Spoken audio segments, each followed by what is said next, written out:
जय हिंद दोस्तों स्कोवा मीटिंग में उठे स्पर्श पेंशनर्स के कई मुद्दे। पीसीडीए ने माना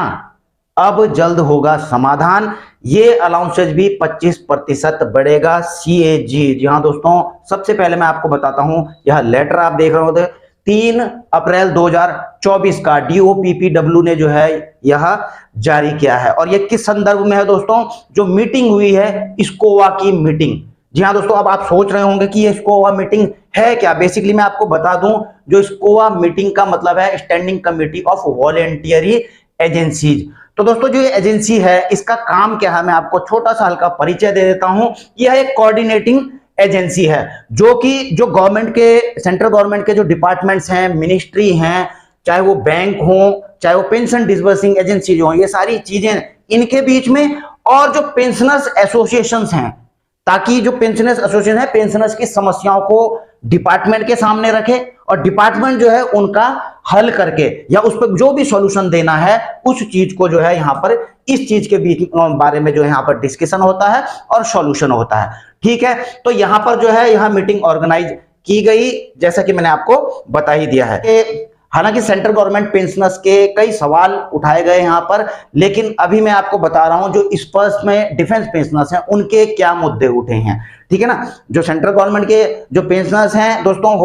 अगर समय लगेगा तो मैं उनको बता दूंगा उनके क्या मुद्दे उठे हैं और क्या सॉल्यूशन मिला है। अभी बात करूंगा मैं दोस्तों इशू रिलेटेड टू स्पर्श, यानी कि स्पर्श से रिलेटेड क्या क्या मुद्दे उठे हैं। और मुद्दे दोस्तों काफी हैं इसमें, ऐसी बातें आपकी पेंशन से संबंधित हैं, चाहे वो स्पर्श का जो है आपको पता ही है जो दिक्कतें आ रही उसमें, या फिर जो है एडिशनल पेंशन के बारे में, आपके एफएमए के बारे में, और भी है इसमें, मैं आपको बताता हूं। सबसे पहले जो है delay in pension profile data verification and upgradation. आपको पता है कि जब से आपका स्पर्श में माइग्रेशन हुआ है उसके बाद आपको पेंशन डेटा वेरिफिकेशन करना पड़ता है, या फिर करते हैं आप, जो पेंशनर्स होते हैं अपना डेटा वेरिफिकेशन चेक करते हैं, कोई गलत होता है वहां पर उसको सही करते हैं। और ऐसे में जो है दोस्तों जो पेंशनर एसोसिएशन ने वहां पर मुद्दा उठाया है वह उठाया है कि it is observe that pension data verification is not done even after 1.5 year with स्पर्श, कि जो पेंशनर्स ने जो है पीडीवी किया है वहां पर इवन की जो है 1.5 साल से जो है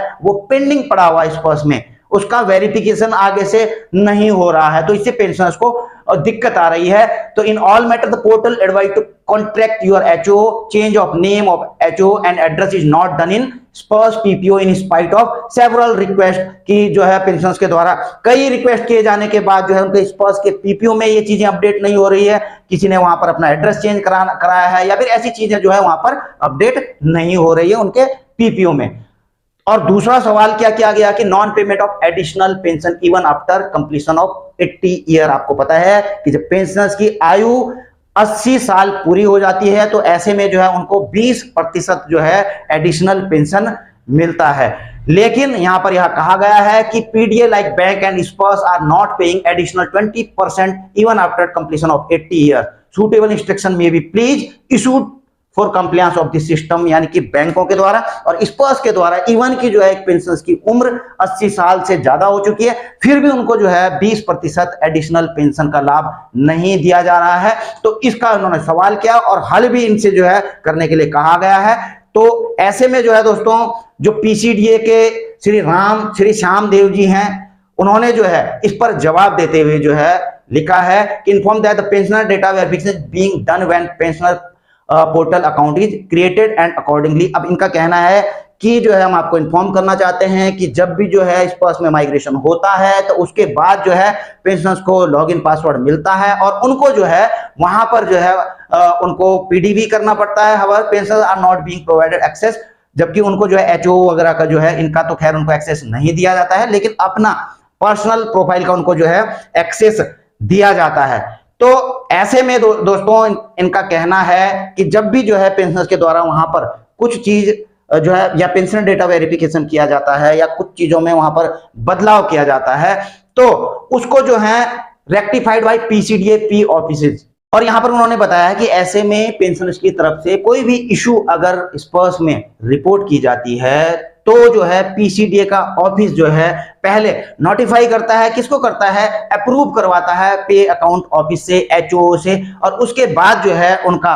कॉरिजेंडम पीपीओ निकालता है, उसमें जो है यह डाटा करेक्शन करता है। Regarding non payment of additional pension on completion of 80 year की, और जो 80 ईयर जो एडिशनल जो पूछा था इन्होंने सवाल कि जो है 80 साल में नहीं मिल रहा है, तो इनका जवाब देते हुए उन्होंने कहा है it was inform there are approx 3 मतलब 3.380,000 केसेज ऐसे हैं कि जिनके जो है डेट ऑफ बर्थ, जिन पेंशनर्स के या फिर फैमिली पेंशनर्स के डेट ऑफ बर्थ जो है अवेलेबल ही नहीं है स्पर्श के पास में। और आपने देखा भी होगा दोस्तों, कईयों के जो है एक एक ऐसे करके लिख रखे हैं, वहां पर जो है डेट ऑफ बर्थ नहीं है। तो इनका यह कहना है however department has taken following action in this regard, ठीक है ना। लेकिन डिपार्टमेंट ने इसके ऊपर भी जो है एक्शन लिया है। अब क्या एक्शन लिया है कि तकरीबन जो है 1,40,000 केसेज ऐसे हैं जहां पर जो है केवल जो है जो बर्थ ऑफ ईयर जो है वहां पर अवेलेबल है कि भाई 1934 हो गया, 1980 हो गया, 1950 हो गया, केवल डेट ऑफ, तो पूरी डेट ऑफ बर्थ नहीं, केवल जो है साल वहां पर मेंशन, और पुराने पेंशनर्स का है खास करके ऐसे। तो ऐसे केसेस के साथ उन्होंने क्या किया है कि the year of birth is being converted to date of birth as 1 January of next year as per rule oblique order. तो इन्होंने स्वतः ही जो है उनका जिनका डेट अवेलेबल नहीं है, डेट ऑफ बर्थ केवल ईयर अवेलेबल है, तो नेक्स्ट ईयर की 1 जनवरी जो है उनकी डेट ऑफ बर्थ जो है कंसीडर की है, और इस हिसाब से जो है उनको जो है 80 साल में एडिशनल पेंशन देना शुरू कर दिया है। और दूसरा क्या है दोस्तों इसमें कि the list of missing date of birth is about, जिनका जो है डेट ऑफ बर्थ बिल्कुल भी नहीं है, ना डेट ऑफ बर्थ है ना डेट ऑफ ईयर है, तो ऐसे 2,40,000 केसेज को जो है शेयर किया गया है रिकॉर्ड ऑफिस के साथ में। रिकॉर्ड ऑफिस को भेजा गया है इसके अपडेशन के लिए कि रिकॉर्ड ऑफिस जो है इनके डेट ऑफ बर्थ निकाले और जो है स्पर्श पोर्टल पर जो है इसको अपडेट करें। The department is also updating date of birth on case to case basis as per availability based on input from pensioners, यानी कि डिपार्टमेंट जो है जो पेंशनर वहां पर जो है डेट ऑफ बर्थ मेंशन करा रहे हैं। आपको पता है कि अगर किसी का डेट ऑफ बर्थ वहां पर सही नहीं है, आपने जो है डेट ऑफ बर्थ करेक्शन किया, उसके बाद वहां पर जो डॉक्यूमेंट्स मांग रहा है वहां पर कि आपका बर्थ सर्टिफिकेट या जो भी चीजें हैं, अगर आप उनको अपलोड कर दे रहे हैं वहां पर, तो जो भी रिक्वायर्ड डॉक्यूमेंट है अगर आप प्रॉपर वहां पर अपलोड कर रहे हैं, तो पीसीडीए भी जो है उस बेसिस पर जो है उस इनपुट फ्रॉम पेंशनर जो पेंशनर ने डाले हैं उस बेसिस पर भी जो है डेट ऑफ बर्थ को सही कर रहे हैं। तो दोस्तों आपको पता ही है कि जो पेंशन डेटा वेरिफिकेशन होता है इस पर्स में, तो कई डेटा तो ऐसे हैं जो कि रिकॉर्ड से वेरीफाई होते हैं, उसके बाद ही जो है वह जो है सही हो पाता है। लेकिन कुछ डेटा ऐसे हैं दोस्तों जिसको आप जो पेंशनर जो सही करता है, कुछ प्रूफ वहां पर डालता है, तो वह हो जाता है। अगला है दोस्तों कम्यूटेशन के ऊपर। मैंने थोड़ा हिंदी में यहाँ पर जो है इसको अनुवाद करके लिखा है, हालांकि अंग्रेजी वाला यह है, ठीक है ना। तो कम्यूटेशन के बारे में भी सेवानिवृत्ति के 15 साल पूरे होने के बाद पेंशन वितरण बैंकों द्वारा कम्यूटेशन राशि की बहाली में देरी। आपको पता है कि कम्यूटेशन का जो रीस्टोरेशन का समय होता है तो वह होता है 15 साल लिए हुए। अगर आपका कम्यूटेशन हो जाता है तो आपका जो है कम्यूटेशन वहां पर रिस्टोर हो जाता है, वहां पर बंद हो जाता है। लेकिन यहां पर जो है कहा गया है कि 15 साल हो चुके हैं ऐसे में, और खासकर जो है तो 2007 और 8 के दौरान सेवानिवृत्त हुए हैं, तो इनमें कई केसेस ऐसे हैं कि उनका जो है कम्यूटेशन बंद ही नहीं हो रहा है, जबकि 15 साल उनको पूरे हो चुके हैं। तो ऐसे में क्या हो रहा है कि पेंशन को जो है फाइनेंशियल लॉस हो रहा है। और यहां पर जो है इस चीज को जो है बताया गया है कि एक साल से ऊपर हो चुके उनके कटौती हो ही रही है, और अनुरोध किया गया है कि यदि 3 महीने से अधिक पेंशन से वसूल की गई है कम्यूटेशन की राशि, तो उनको जो है उस राशि को जो है ब्याज सहित जो है पेंशनर्स को उसका भुगतान किया जाए। और जिस संबंधित अधिकारी ने यह किया है, यानी कि जो उस संबंध में डील करता है कम्यूटेशन के, और उन्होंने यह नहीं किया है, तो उस अधिकारी से जो है इसकी वसूली की जाए, ठीक है ना। तो इस चीज को जो है उन्होंने जो है कहा है कि पीडीओ और विभागों को भी इस संबंध में जो है पत्र जारी किया जाए। तो इसका जवाब देते हुए या इस पर जो डिसीजन देते हुए जो श्री सामदेव जी हैं प्रधान नियंत्रक पीसीडीए के, तो उन्होंने यह बताया कि मुद्दा काफी हद तक रक्षा पेंशन भोगियों से संबंधित है। मतलब जो डिफेंस के पेंशनर्स हैं उनके साथ में यह सबसे ज्यादा हो रहा है 2020। और क्यों हो रहा है, इन्होंने बताया कि 2020 में जब स्पर्श में माइग्रेशन हुआ बैंकों से, तो बैंकों ने जब डेटा इनका माइग्रेट किया, ट्रांसफर किया स्पर्श को, तो स्पर्श के पास में सफिशिएंट डेटा जो है बैंकों के द्वारा नहीं भेजा गया कि उन्होंने कब कब उनको जो है कम्यूटेशन की राशि जो है दी है और कब उसको रिस्टोरेशन होना है। तो रिकॉर्ड की अनुपलब्धता के कारण यह हो रहा है और इस संबंध में जो है संबंधित बैंकों के साथ यह मुद्दा ऑलरेडी उठा दिया गया है और एसबीआई से प्राप्त 7.22 लाख मामलों में से 6 लाख मामले ऐसे हैं कि जिनकी जो है बहाली तारीखें पहले ही अपडेट की जा चुकी हैं। यानी कि जो एसबीआई से प्राप्त हुए हैं 7,22,000 पेंशनर्स का, तो 6 लाख मामलों को जो है सेटल कर लिया गया है, जबकि जो है 1,22,000 मामले ऐसे हैं कि उनका अभी विश्लेषण किया जा रहा है। तो जैसे ही डेटा का सत्यापन हो जाएगा तो जो कम्यूटेशन की जो राशि है जो उनसे एक्स्ट्रा वसूली गई है उनके खाते में वापस डाल दी जाएगी। और इस संबंध में जो है जो बैंक के प्रतिनिधि ने भी कहा है कि सिस्टम में जो भी डेटा होगा उसको जो है रक्षा मंत्रालय के साथ में साझा किया जाएगा। अगला है दोस्तों एफएमए यानी कि फिक्स्ड मेडिकल अलाउंस को लेकर के आपको पता ही है, जो पेंशनर या फैमिली पेंशनर्स ईसीएचएस की फैसिलिटी नहीं लेते हैं तो उनको जो है फिक्स मेडिकल अलाउंस 1,000 रुपए प्रति माह का मिलता है। लेकिन मिलता तो है और इस संबंध में यहां पर जो है उठाया भी गया था, हालांकि रेलवे के लिए यहां पर उठाया गया था कि जो उनके फैमिली पेंशनर्स हैं उनको भी एफएमए मिलना चाहिए। हालांकि इस पर जो है जवाब दिया गया है कि एफएमए जो है पेएबल है फैमिली पेंशनर्स के लिए और उनके जो डिपेंडेंट पेंशनर्स हैं। और इस संदर्भ में जो ईसीएचएस की जो मैं बात कर रहा हूं दोस्तों, तो ईसीएचएस में आपको पता ही है कि 31 जनवरी 2019 को भी जो है सर्कुलर देख सकते हैं पीसीडीए का सर्कुलर नंबर 616 की ex serviceman pensioners and ex serviceman family pensioners is also admissible to ECHS member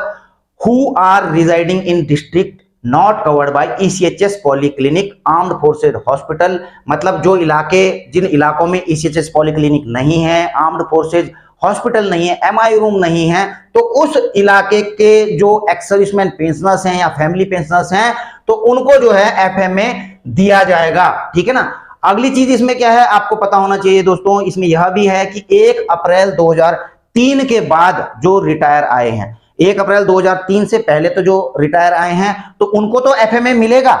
यदि उन्होंने ईसीएचएस की फैसिलिटी नहीं ली है। लेकिन जो 1 अप्रैल 2003 के बाद ईसीएचएस की मेंबरशिप को जो है दोस्तों मैंडेटरी कर दिया गया है। तो इसका साफ सा अर्थ आप समझ सकते हैं कि जो 1 अप्रैल 2003 के बाद रिटायर आए हैं तो उनको तो एफएमए नहीं मिलेगा, वो चाहे ईसीएचएस की जो है मेंबरशिप लें चाहे ना लें। अगला है दोस्तों अलाउंसेज के ऊपर, जैसा कि आपको पता ही है कि 1 जनवरी 2024 से 50% डीए और डीआर हो चुका है और ऐसे में कई अलाउंसेज जो हैं 25% तक की वृद्धि हो चुकी है। आपका जो ग्रेजुटी की अपर सेलिंग लिमिट है 20 लाख से बढ़कर के 25 लाख हो चुकी है। तो अब इस संदर्भ में जो है 16 अप्रैल 2024 को सीएजी ने यानी कि office of the controller and auditor general of India ने भी जो है एक पत्र जारी कर दिया है और इसे अभी अपने लेखा परीक्षा विभाग के सभी अपने रिकॉर्ड ऑफिसेज को भेज दिया गया है। और किस संदर्भ में भेजा गया है दोस्तों, जो इससे पहले मैंने हालांकि आपको बता भी दिया था कि मिनिस्ट्री ऑफ फाइनेंस और डिपार्टमेंट ऑफ एक्सपेंडिचर ने ऑलरेडी इसके ऊपर जो है लेटर निकाल दिया है कि जैसे ही जो है 50% हो चुका है तो अब जो है जो 7 पे कमीशन ने जो रेकमेंड किया था उसको इंप्लीमेंट कर दिया जाना चाहिए। तो इंप्लीमेंट में क्या था कि जो आपका एचआरए है जो है XYZ के हिसाब से 27, 18, 9 से बढ़कर के जो है 30, 20 और 10% कर दिया जाएगा। डीए क्रॉसेज 50% जब डीए क्रॉस होता है। ठीक है ना। इसमें इस चीज को भी मेंशन किया गया है इन्होंने दोस्तों कि hotel oblique travelling oblique food charges will further rise by 25% whenever DA increase by 50%। यानी कि जो ये वाले चार्जेज हैं होटल ट्रेवलिंग फूड चार्जेज तो इनको भी जो है 25% बढ़ा दिया जाता है और इसके लिए कोई स्पेशल अलग से सेपरेट ऑर्डर इशू करने की जरूरत नहीं है। तो अपने रिकॉर्ड ऑफिसेज को भेज दिया है। तो अब जो है इनके रिकॉर्ड ऑफिसेज अपने कर्मचारियों के इस प्रकार के जो है जो अलाउंसेज हैं या फिर जो इस प्रकार के जो चार्जेज हैं वो उनको बढ़ा देगा। तो दोस्तों आप भी कमेंट में लिख सकते हैं कि क्या आपको भी एडिशनल 80 साल आपकी कंप्लीट हो चुकी हैं, एडिशनल पेंशन आपको नहीं मिली है, या फिर आप फैमिली पेंशनर्स हैं आपको एफएमए 1,000 रुपए पर मंथ नहीं मिल रहा है, या फिर आपका कम्यूटेशन का पीरियड 15 साल खत्म हो चुका है लेकिन अभी भी आपका कम्यूटेशन कट रहा है तो ये चीज जो है आप कमेंट बॉक्स में लिख सकते हैं, और उस पर जो है कार्रवाई मैंने आपको बताई दी है कि चल भी रही है और आप अपनी तरफ से भी कार्रवाइयां कर सकते हैं। तो दोस्तों ये थी आपसे रिलेटेड कुछ जानकारियां। वीडियो अगर आपको अच्छी लगी हो तो लाइक शेयर कर सकते हैं, चैनल में नए हैं तो चैनल को सब्सक्राइब करके बेल आइकन का घंटा दबा सकते हैं ताकि आपको मेरी आने वाली वीडियोज की नोटिफिकेशन मिलती रहे। जल्द मिलेंगे नई वीडियो में नई जानकारी के साथ। जय हिंद, वंदे मातरम।